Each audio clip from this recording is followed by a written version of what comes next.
All right. Good morning, everyone. And thank you so much for joining us all here today.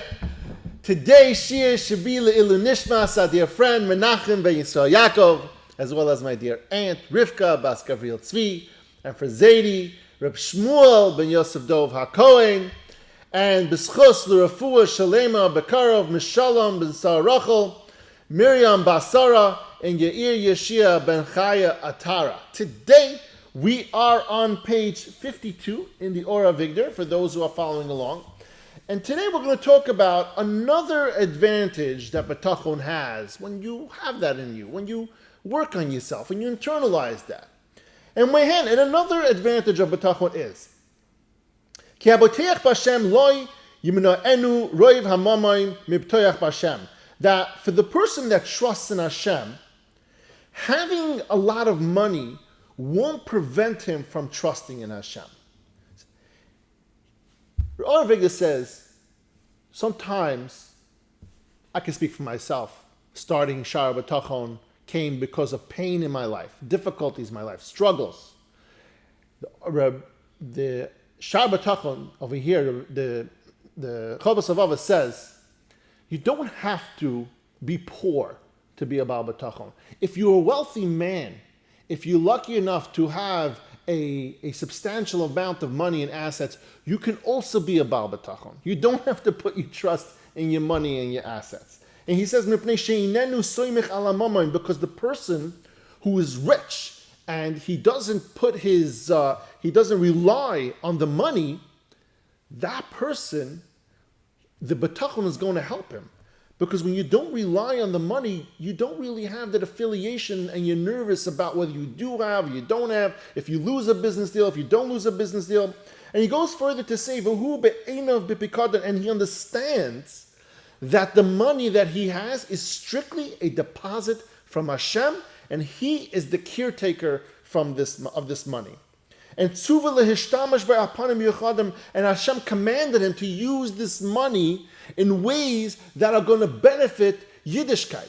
That Hashem wants him to use this money to help yeshivas grow, to build Bata Midrashim, to give to people who need it, to start all different types of organizations. Anything that's going to help the Jewish nation grow bigger and stronger, and that's what the money is there for. And so the wealthy man, the Or HaVigdor says, the wealthy man realizes that it's not really his money. And therefore he gives to yeshivas. He gives to the people who need it. And he's busy hounding out money to the right places, and he's busy saving money, earning money, all for the sake of understanding that he's a fundraiser. That's all he is. He's a really good fundraiser. He makes a lot of money. But that's his thing. He's a fundraiser for Hashem, for Hashem's causes, to take care of his kids, and that's what he's there for, and that's his understanding. And if the money continues to remain in his possession for a long time, he won't become accustomed to feeling comfortable with that money. And so he shouldn't become rebellious because of the money. Meaning that when the money comes to you, and if you understand that just as easy as it came to you, it can go away, you don't get comfortable with it thinking, I'm secure, I'm comfortable, I don't need God anymore, I got money now. And so he understands that.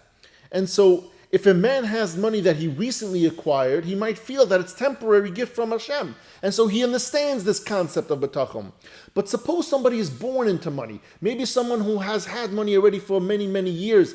They start getting very comfortable with it. Or someone who's born with money might not know another life without it. And so they think that this is the norm. They get very comfortable with it. They don't realize that at any moment Hashem could take it away from them and they won't have it anymore. And so, therefore, if you're wealthy and you've gotten this bracha to have that, then you thank Hashem, you keep on trusting in Hashem, because at any moment if it's taken away, you won't feel that you're tethered to it. Your heart is not tethered to it at any moment. He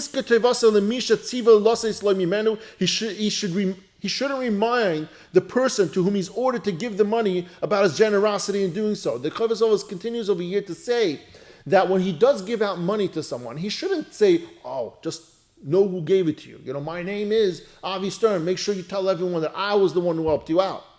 And he shouldn't insist on recognition and gratitude for his money, because it's not his money. So let's say Rabbi Avigdor says, let's say you hand out money for tzedakah, right? And they want to throw a party for you. They want to make a big deal out of it. You give maybe millions of dollars. They put up a big, yeshiva building, and they plaster your name all over the place. Rabbi Avigdor says, get accustomed to telling these people, it's not my money that I gave you. It was easy for me. I'm just a custodian for Hashem. I'm a fundraiser. I raised a bunch of money. Baruch Hashem, I was good at it. And here, I'm taking care of exactly what Hashem intended for this cause to take care of. I built this yeshiva building. That's what he's saying. Remember that it's all Hashem. It's not you. You shouldn't expect any kind of recompense, any sort of praise or honor in the fact that he gave money. But rather he thanks Hashem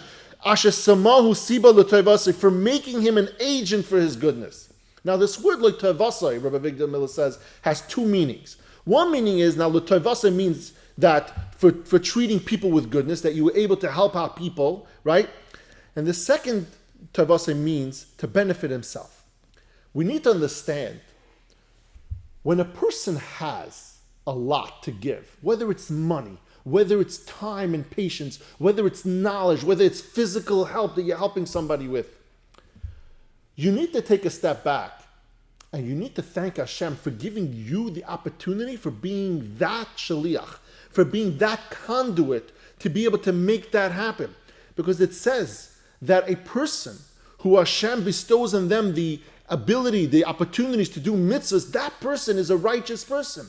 And so by you being a good yid, Hashem has given you a lot of money in the interim, and by you having the opportunities that people come to you and ask you for assistance and you help them, and again, it's not just money. It could be anything. It could be a good word. You can lift someone's spirits up every single day with just a kind word, just with a smile, right? And so by doing so, having the opportunity to do so, you thank Hashem for giving you that opportunity, because you will get a ton of schar, both on this world and on the other world, for doing so. So understand that the toivasa is twofold. It's the toiva for the people that you are the conduit for, that you provide that assistance for, whether it's money or anything else. And it's also the toiva for yourself, because you're elevating your soul, your neshama, both on olam hazeh and on olam haba. And he finishes off over here to say, and if, God forbid, this person does become poor, and he loses all his money, rather, he will thank Hashem for removing this difficult opportunity for taking care of his money. I want you to understand something.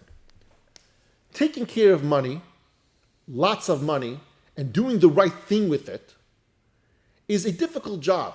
A lot of people who want to do the right thing, and they have a lot of money to give tzedakah, at some point they start having this feeling of like, I don't know, this guy is not real, this guy is not real, and they start harboring these negative feelings about giving money. It becomes more and more difficult for them to part with that dollar. When they started making money, it wasn't so difficult. They were getting used to it. It was nice, it was fun, it was exciting.